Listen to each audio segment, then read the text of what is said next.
If you look at the existing selection of Sony APS-C lenses, the Sigma 60mm 1.4 clearly stands out. It is considered to be one of the highest quality lenses for the Sony A6000 series.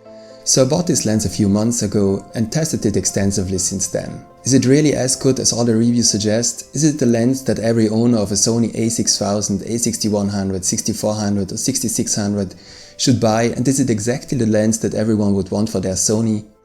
Let's find out together in the next few minutes. My focus is on filmmaking rather than photography. That's why I will judge the lens mainly from the point of view of a filmmaker. Before I go into details, I would like to show you some of the shots I've taken over the past few weeks to give you a first impression. My name is Werner, I live in the Italian Alps and I make filmmaking tutorials and reviews. Have fun with this video.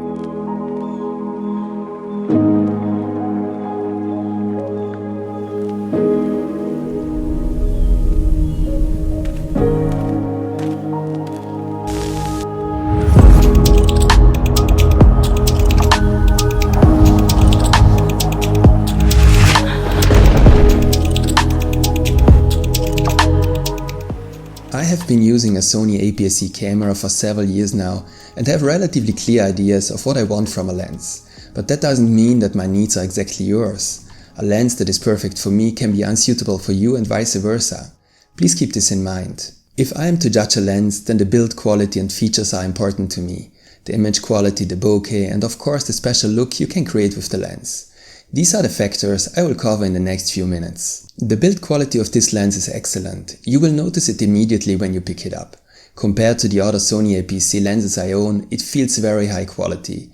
For an APS-C fixed focal length, it's relatively large and heavy, which is also a disadvantage but contributes to the positive overall impression. It's almost the same size as the 18-105 zoom lens and weighs almost the same. Of course, you can now say that it wouldn't matter how good the lens feels. What matters are the results that can be achieved with it.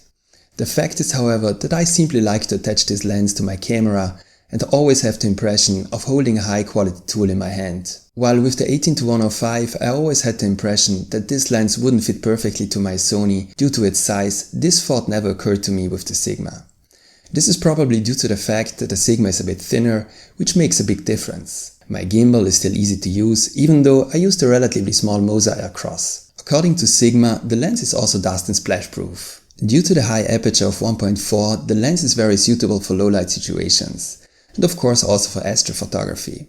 It has an autofocus that works very well. I compared the autofocus to that of the kit lens and felt that the Sigma was even more reliable and smoother. While this situation seems to have caused difficulties to the kit lens, the Sigma easily focused correctly. The autofocus is also relatively quiet, so there are hardly any annoying noises that could have a negative effect on your shot. Manual focusing isn't a problem either. The focus ring is smooth and comfortable to use. However, it is a focus-by-wire mechanism. That means an electronic system. You can work well with it, but for professional shots it can sometimes be difficult to repeat exactly the same shot. What I also think is great is the very short minimum focusing distance. You can get very close to objects and take interesting shots.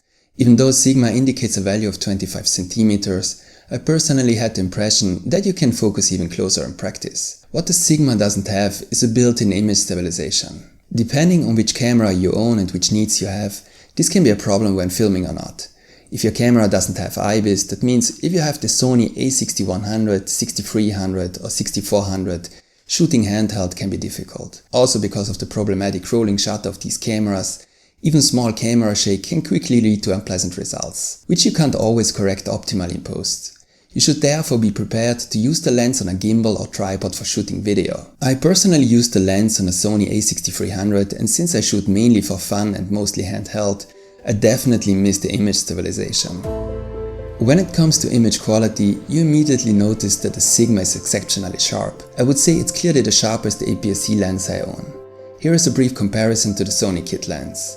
The difference is of course particularly noticeable at the edges and with the aperture wide open. Sharpness is a feature that is especially important in photography, and although other features are more important for filmmaking, the sharpness of the lens is also noticeable when shooting video. With a wide-angle lens, I also want to know how it reacts to sun's rays.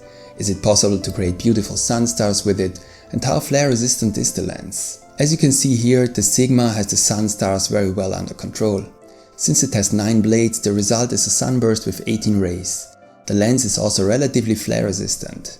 As you can see here in comparison to the kit lens, there are less lens flares, and unlike the kit lens, the flares don't stand out negatively. What I noticed negatively, however, are the chromatic aberrations that occur when the aperture is wide open. With photos, you can correct this relatively easily in post.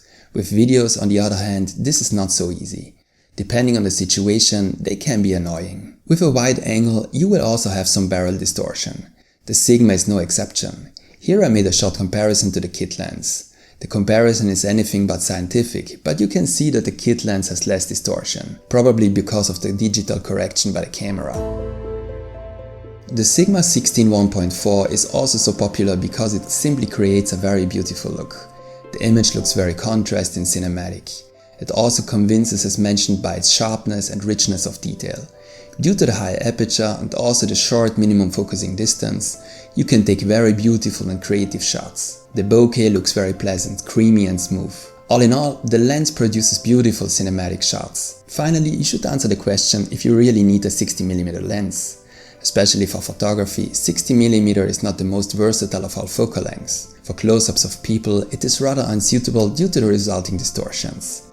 Although it is a good focal length for landscape photography, I wouldn't call it the best possible solution for landscape photography. Most of the time, you don't need such a high aperture, and sometimes you would probably want an even wider angle. On the other hand, you can take very creative images with 60mm and a high aperture.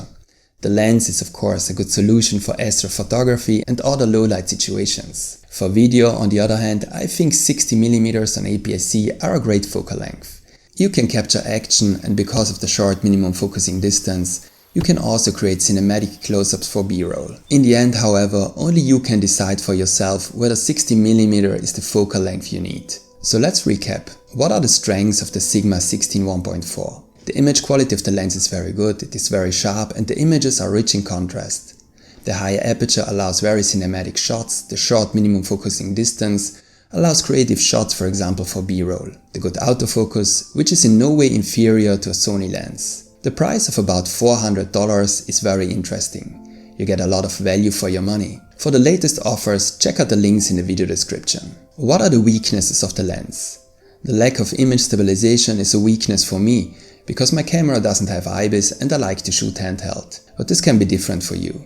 I would also like to mention the chromatic aberrations, which can be quite noticeable.